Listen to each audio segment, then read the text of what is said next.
버려진 아이들을 데려다가 그들을 키우는 한 미국의 시설이 있었습니다. 길가에 버려지거나 부모에게 버림받는 아이들을 데려다 키우는 시설이었는데요. 이곳은 아이들을 이제 키우기에 적합한 환경을 최대한 만들어줬습니다. 일반 가정보다도 더 위생적인 환경을 만들어 주었고요. 일반 가정보다도 더 먹을 것을 아이들에게 풍족하게 주었습니다. 그런데 놀라운 일이 하나 벌어졌는데 이곳에 있는 아이들이 먹을 것도 나름 풍족하고 위생적임에도 불구하고 아이들이 점점 야위어 가더니만 잘 먹지 못하고 결국은 영양실조로 아이들이 죽어가는 거예요. 도무지 원인을 밝힐 수가 없었습니다. 먹을 것도 풍족했고 위생적으로도 문제가 없었고 도대체 왜 아이들이 제대로 먹지 못하고 죽어가는 것일까? 이유를 알 수 없었습니다. 그래서 이 별명이 마라스 무스라고 이름 지어집니다. 이 병원에 근무하고 있던 스피츠라는 한 의학 박사가 있었는데 이 의학 박사가 이제 한 번은 저 멕시코에 있는 한 휴양지에 있는 고아원을 관찰할 기회를 얻었어요. 그래서 그 고아원을 자세히 살펴보았습니다. 그 고아원은 자신이 속해 있던 그 미국에 있는 고아원보다 훨씬 환경이 열악했습니다. 먹을 것도 형편없었고 시설도 좋지 않았고 위생상계도 엉망이었습니다.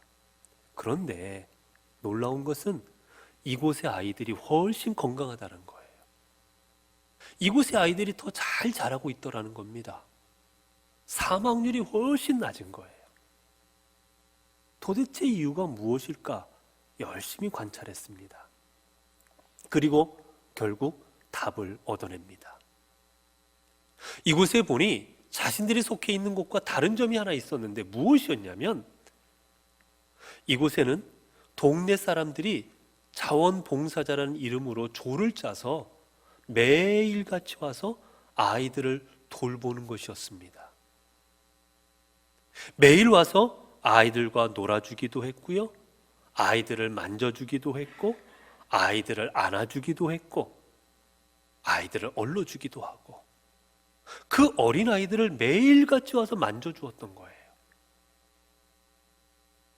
그러자 비록 위생적인 환경도 엉망이었고 먹을 것도 부족했지만 이 아이들이 더 건강하게 자라더랍니다. 이 비슷한 실험이 실제로 있었습니다. 해리 할로우라는 교수가 우리에게 매우 잘 알려져 있는 심리학 실험을 하나 했는데 무엇이냐면 어린 원숭이 새끼를 데려다가 실험을 했습니다. 두 곳에 방을 나누어 놓고 한쪽에는 철사로 원숭이 어미를 만들었어요. 그리고 그곳에 젖병을 꽂아 놓았습니다. 그리고 그 옆에는 헝겊으로 어미 원숭이를 모양을 만들어 놨어요. 대신 이쪽에는 우유가 없습니다. 새끼들이 어디로 가는지를 살펴보았어요. 여러분, 우유가 나오는 그쪽 어미가 먹을 게 있으므로 새끼들이 더 어미처럼 여길 것 같지 않습니까? 그런데 놀랍게도 새끼들은, 이 원숭이 새끼들은 어디로 갔냐면 다 헝겊 있는 쪽으로 새끼들이 더 가더랍니다. 따뜻함을 느낄 수 있는 곳, 자신이 뭔가 안 하면 포근함을 느낄 수 있는 곳으로 새끼들이 그쪽으로 가더라는 거예요. 배가 고프면 이쪽으로 와서 얼른 우유를 먹고는 다시 갑니다. 여기서 놀라운 사실을 깨닫습니다. 우리가 살아가는 삶에서도 중요한 것은 먹을 게 아니고 바로 사랑이라는 겁니다. 이 실험을 통해서 많은 사람들이 충격을 받았어요. 이전까지는 잘 먹여주고 잘 입혀주고 좋은 환경 만들어주는 게 가장 좋은 일이라고 생각을 했는데 그게 아니었던 겁니다. 그보다 중요한 건 만져줌이었어요. 사랑이었습니다. 이 사랑이 있을 때 생명체는 온전해질 수가 있었던 겁니다.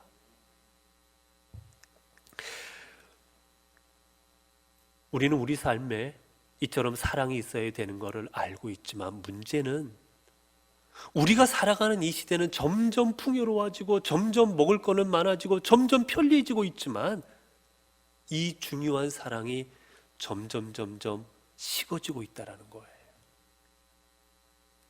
우리 예수님께서 이 땅의 마지막 종말의 시대를 예언하시면서 우리에게 이렇게 말씀하여 주셨습니다.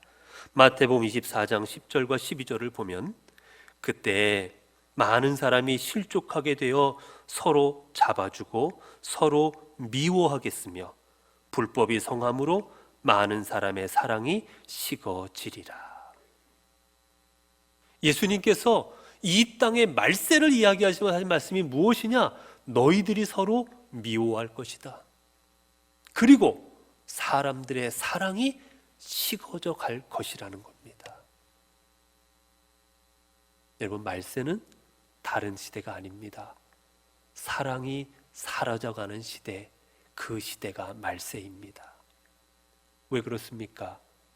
사랑은 우리 생명체를 생명체답게 만드는, 우리가 살아가는 데 있어서 가장 중요한 인간의 본성이기 때문이에요. 이게 사라져버린다면 우리는 동물과 물질과 다를 바가 하나도 없어지기 때문인 것입니다. 테레사 수녀는 그래서 이런 말을 우리에게 남겨주었습니다. 가장 큰 질병은 결핵이나 문둥병이 아닙니다. 아무도 돌아보지 않고 아무도 위로하지 않고 아무도 사랑하지 않고 아무도 필요로 하지 않는 것, 이것이 우리에게 가장 무서운 질병입니다. 세상에는 빵이 없어서 죽어가는 사람도 많지만 작은 사랑도 받지 못해 죽어가는 사람은 훨씬 더 많습니다. 여러분, 그렇지 않습니까? 우리 주변에 죽어가는 수많은 사람들은 죄송하지만 정말로 빵이 없어 죽어가고 밥이 없어 죽어가는 것보다 사랑이 없어 죽어가는 사람이 훨씬 많은 거예요. 여러분, 오늘 우리가 가지고 있는 많은 어려움과 위기가 있지만 그 무엇보다도 우리에게 놓여져 있는 가장 큰 위기는 그래서 우리 안에 사랑이 식어져 가고 사랑이 사라져 가고 있다는 겁니다. 그렇기에 오늘 우리가 참 인간성을 회복하려면, 참 공동체를 회복하려면, 참다운 삶을 살아가려면 먼저 회복해야 될 것, 그게 바로 사랑인 것입니다. 고린도전서 12장에 보면 성령의 은사에 대해서 사도 바울은 우리에게 이야기를 전해주고 있습니다. 하나님께서 허락하시는 성령의 은사들은 이런 은사가 있느니라, 이런 은사가 너희를 세워갈 것이다 라고 우리에게 이야기를 해줍니다. 그런데 이 12장의 마지막 부분이 어떻게 되는지 아십니까? 27절부터 보면 이렇습니다. 너희는 그리스도의 몸이요 지체의 각 부분이라. 하나님이 교회 중에 몇을 세우셨으니 첫째는 사도요, 둘째는 선지자요, 셋째는 교사요, 그 다음은 능력을 행하는 자요, 그 다음은 병 고치는 은사와 서로 돕는 것과 다스리는 것과 각종 방언을 말하는 것이라. 다 사도이겠느냐? 다 선지자이겠느냐? 다 교사이겠느냐? 다 능력을 행하는 자이겠느냐? 다 병 고치는 은사를 가진 자이겠느냐? 다 방언을 말하는 자이겠느냐? 다 통역하는 자이겠느냐? 너희는 더욱 큰 은사를 사모하라. 내가 또한 가장 좋은 길을 너희에게 보이리라. 사도 바울은 말합니다. 고린도 교회 안에 사도도 있고 교사도 있고 병 고치는 능력을 가진 사람도 있고 예언하는 능력을 가진 사람도 있고 방언하는 능력을 가진 사람도 있고 수많은 하나님의 성령의 은사를 받은 사람들이 있을 것이고 지금 있는데, 너희들은 이 은사들보다 더 큰 은사를 사모하여라. 너희들은 이보다 더 큰 은사를 기다려라, 이야기를 하십니다. 여러분, 병 고치는 은사가 얼마나 귀합니까? 아니요, 내가 그 손을 얹고 기도하면 병이 낫는다는데 이보다 큰 은혜가 어디 있겠습니까? 우리에게 이루어진 일들을 하나님의 은혜를 받아 예언할 수 있다면 이 또한 얼마나 놀라운 은혜입니까? 하나님과 방언으로 대화할 수 있다면 얼마나 큰 은혜예요. 그런데 사도 바울은 말합니다. 이보다 더 큰 은사를 사모하여라. 이보다 더 큰 은사가 있다라는 거예요. 여러분, 그 은사가 무엇이겠습니까? 그 은사에 대해서 13장부터 이야기합니다. 고린도전서 13장은 우리가 잘 알고 있는 사랑장이지요. 이렇게 시작합니다. 사랑은 13장 내내 사랑에 대해서 이야기합니다. 즉 우리가 가져야 될 가장 큰 사모해야 될 은사는 바로 사랑인 겁니다. 그래서 고린도전서 13장 13절을 보면 이렇게 말씀하셨지요. 그런즉 믿음, 소망, 사랑 이 세 가지는 항상 있을 것인데 그 중에 제일은 사랑이라. 여러분, 우리는 믿음 갖기 위하여 간구하지 않습니까? 하나님 믿음을 주십시오. 놀라운 믿음 갖고 살아가게 해주십시오. 여러분, 믿음이 있다면 얼마나 감사하고 감격하겠습니까?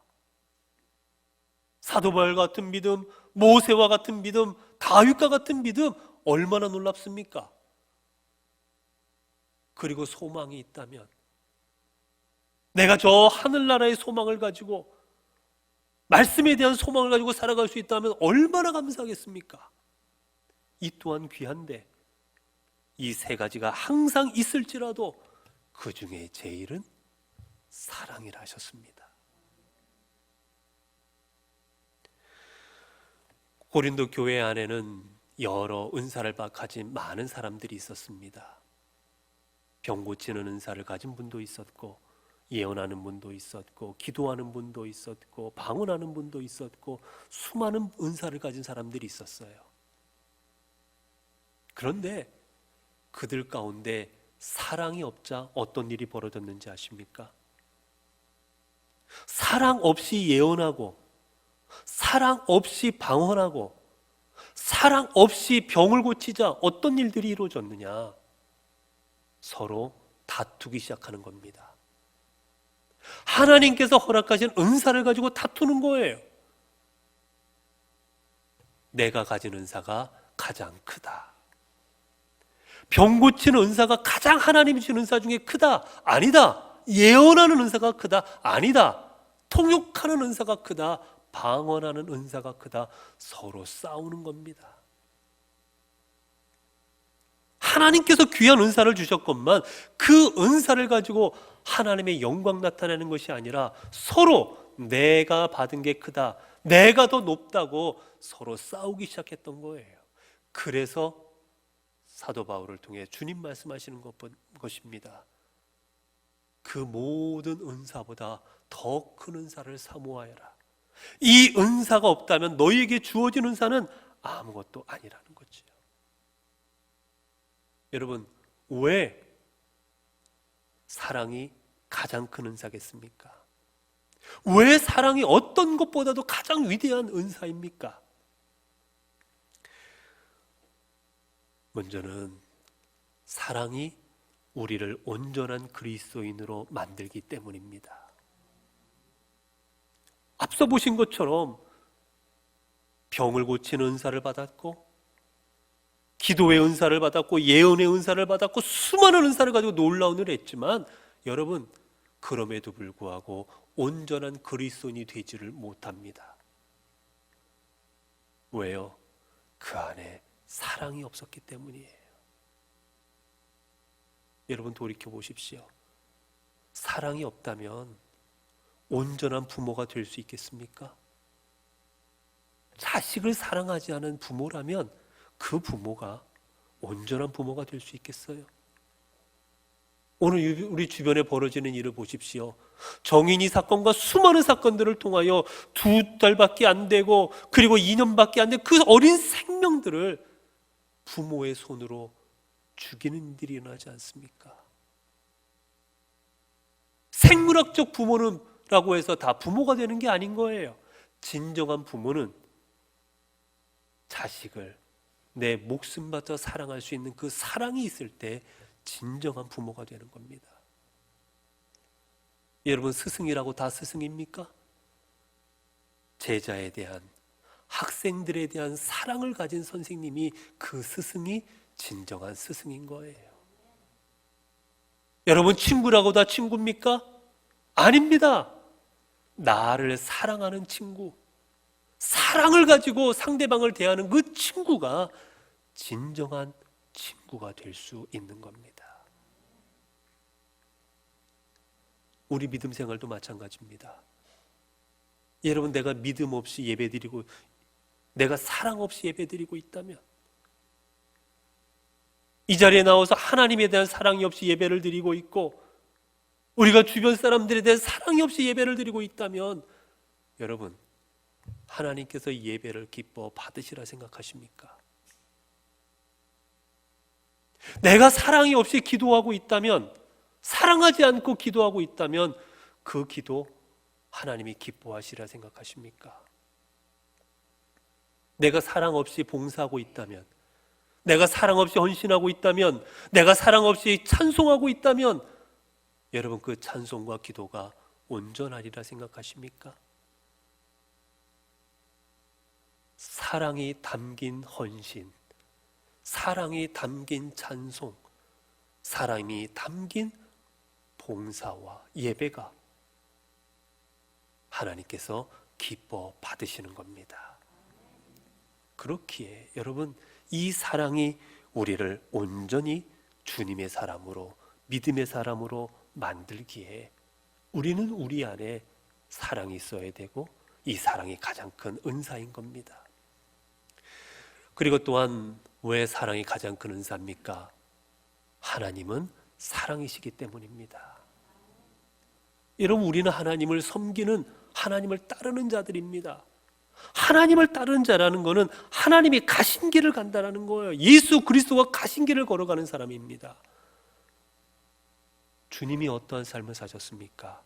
주님은 사랑의 삶을 사셨습니다. 그분은 사랑 자체이기 때문입니다.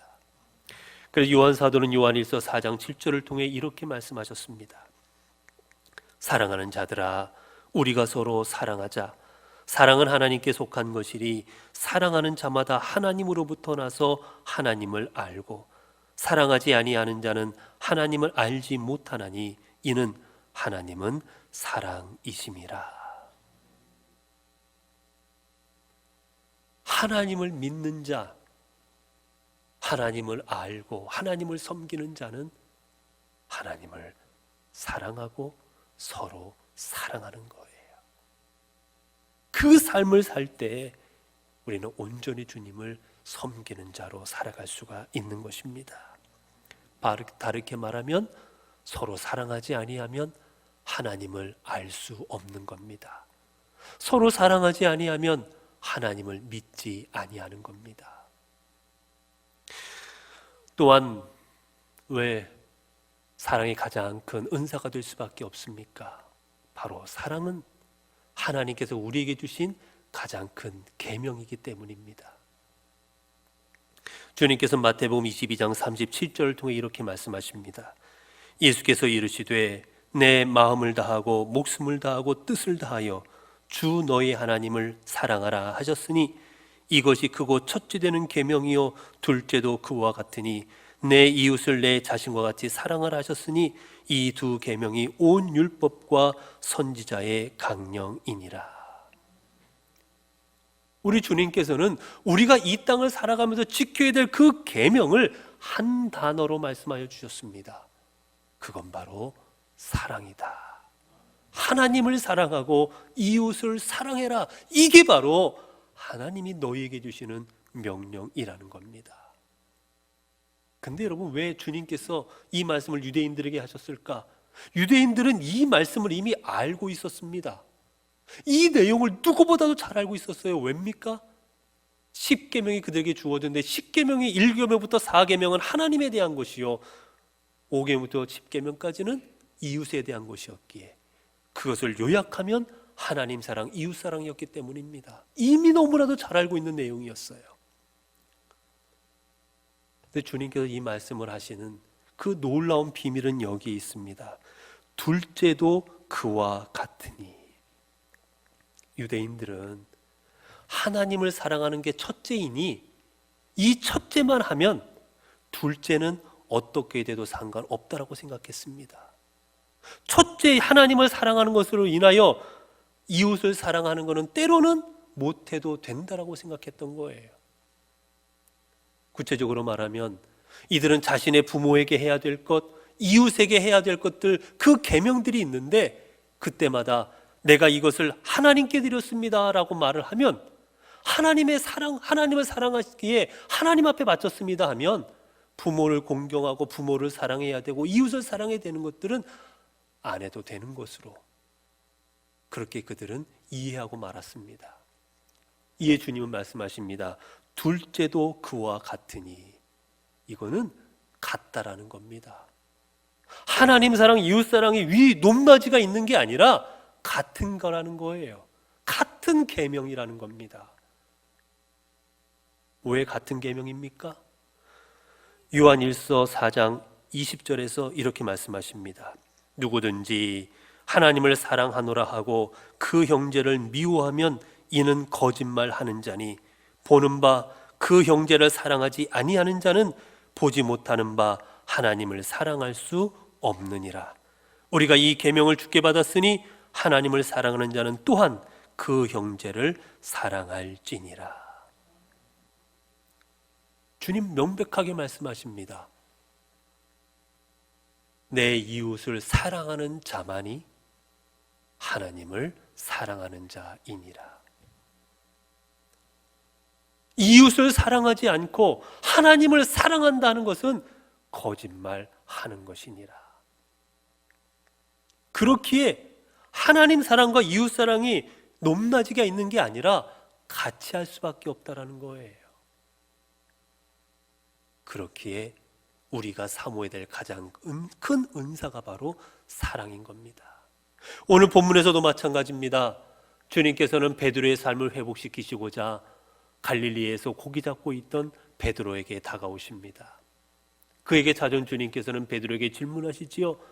요한의 아들 시몬아, 내가 나를 사랑하느냐? 베드로는 대답합니다. 주님, 제가 주님 사랑합니다. 그때 주님 말씀하십니다. 그렇다면 내 어린 양을 먹여라. 다시 묻습니다. 근데 주님 여기서 끝나고 또 물으시는 거예요. 요한의 아들 시몬아, 내가 나를 사랑하느냐? 베드로는 또 대답합니다. 주여, 내가 주를 사랑하나이다. 주님 다시 말씀하십니다. 내 양을 치라. 주님 또 물으십니다. 요한의 아들 시몬아, 내가 나를 사랑하느냐? 근심하며 다시 대답합니다. 주여, 내가 주를 사는 줄 주께서 아시나이다. 내가 주를 사랑합니다. 주님 다시 말씀하십니다. 내 양을 먹이라. 3번이나 내가 정말로 나를 사랑하느냐, 내가 정말 이 모든 것보다 나를 사랑하냐 물으시는 주님께서 내가 사랑합니다, 사랑합니다 고백하는 그 베드로에게 하신 말씀은 다른 게 아니었습니다. 그래 사랑해? 그러면 저기 가서 저거 해라. 사랑해? 나에게 바쳐라. 사랑해? 그렇다면 회개해라. 여러 말씀을 하신 게 아니라 사랑한다면 내가 이렇게 라는 단 하나였습니다. 내 양을 먹여라.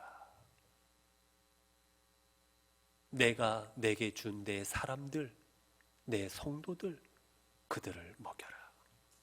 쳐라. 여러분, 치다, 먹이다라는 의미가 뭐겠습니까? 키우다, 양육하다라는 의미입니다. 내가 내게 준 성도들, 내게 준 민족들, 내게 허락한 수많은 사람들을 그들을 키우고 양육해라 라는 뜻이에요. 여러분, 우리가 자녀를 키운다라는 걸 생각해 보시기 바랍니다. 자녀를 키우는 것, 양육하는 것, 한마디로 표현하면 무엇이겠습니까? 그거는 자녀를 사랑하는 겁니다. 내가 누군가를 양육한다라는 것, 그거는 어떤 대상을 키운다라는 거는 그 대상을 사랑한다라는 거예요. 사랑이 있을 때만 키우고 양육할 수 있거든요. 그렇지 않을 때는 버리는 겁니다. 도망가는 겁니다. 때로는 죽이는 겁니다. 그렇게 주님께서 내 양을 먹이라는 이 말씀은 다른 말씀이 아니라, 베드로야, 내가 나를 사랑한다면 내가 내게 허락한 사람들을 사랑해라 라는 뜻입니다. 왜 그렇습니까? 왜 주님은 다른 말씀 안 하지 아니하시고 사랑해라라고 말씀하십니까? 사랑해야만 그들에게 복음을 전할 수 있고, 사랑해야만 그들을 위하여 목숨을 바칠 수가 있고, 사랑해야만 그들을 위해 헌신할 수가 있기 때문이었지요. 그렇게 주님께서는 베드로에게 말씀하신 겁니다. 사랑하는 성도 여러분, 오늘 우리 본문과 또한 성경에서 수많은 우리의 믿음 사람들을 보게 되면, 성경에 나오는 수많은 믿음의 사람들의 공통점은 그들은 사랑의 사람들이었다라는 겁니다.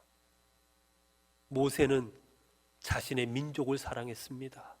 그렇기에 하나님께서 배은망덕하고 하나님을 늘 원망하는 이들을 더 이상은 볼 수 없다고, 내가 저들을 다 진멸하고 아브라함과 맺었던 언약을 다시 해서 너와 세우겠노라, 너를 통하여 새 민족을 이루겠노라 말씀하실 때, 그 민족을 누구보다 사랑했던 모세는 하나님 앞에 고백합니다. 하나님, 차라리 저를 생명책에서 지우시옵소서. 이 민족을 멸망시키느니 차라리 저를 지옥에 보내시옵소서. 대신 이 민족을 구원하소서. 여러분, 스데반은 동족들의 돌에 맞아 죽어가면서 어떻게 고백했습니까? 자신을 하나님 말씀 복음을 전한다는 이유 하나로 자신을 돌로 때려 죽이는 동족들을 향하여 그는 피 흘리며 이렇게 기도합니다. 주여, 저들의 죄를 사하여 주옵소서. 어떻게 나를 죽이는 사람들이랑 이런 기도할 수 있습니까?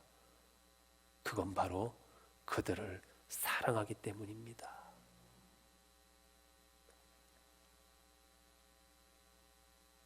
늘 자신을 배척하고 외면했지만 우리 예수 그리스도께서는 이 땅의 수많은 사람들을 위하여, 죄인인 우리들을 위하여 십자가에 못 박혀 돌아가셨습니다. 여러분, 왜 그러셨겠습니까? 우리가 뭐가 이쁘다고, 우리가 뭘 잘했다고 우리를 위하여 당신의 생명을 내어놓으셨겠습니까? 이유는 하나, 우리를 사랑하셨기 때문입니다.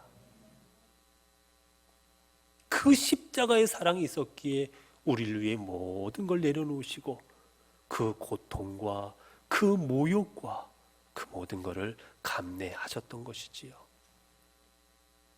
사랑하는 성도 여러분, 진정한 그리스도인이 되기를 원하십니까? 주님을 온전히 섬기기를 원하십니까? 주님의 사람이 되기를 원하십니까? 그렇다면 서로 사랑하십시오. 우리가 서로 사랑할 때 그 서로를 사랑하는 자가 온전히 하나님을 섬기는 자고, 서로 사랑하는 자가 온전히 주님의 계명을 지키는 자고, 서로 사랑하는 자가 주님을 사랑하는 자이기 때문입니다. 기도하겠습니다.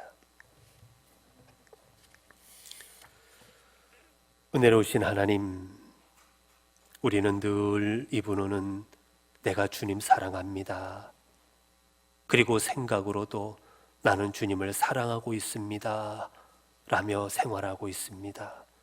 그러나 실상을 돌아보면 우리는 주님을 사랑하지 않았습니다. 주님의 사랑을 깨닫지 못하고 그저 사랑한다 생각만 하고 살아오고 있었습니다. 참된 그리스도인은 주님에 대한 사랑을 서로 사랑함으로 증명함을 저희들 이 시간 깨닫게 하여 주시니 감사합니다. 내게 허락한 수많은 사람들을 주님의 이름으로 사랑하는 것이 주님을 사랑하는 것임을 깨닫게 하시니 감사합니다. 하나님, 저희들 무늬만 그리스도인이 되지 않게 하여 주옵소서. 예배드리고 봉사하고 헌금하고 그럴듯하게 기도하는 그리스도인이 아닌 서로 사랑함으로 참된 그리스도인 되게 하옵소서. 저희들의 사랑의 손길을 통해 그리하여 하나님의 나라가 저희들의 가정과 교회와 사회에 온전히 이루어지게 하옵소서. 우리 주 예수 그리스도의 이름으로 기도드리옵나이다. 아멘.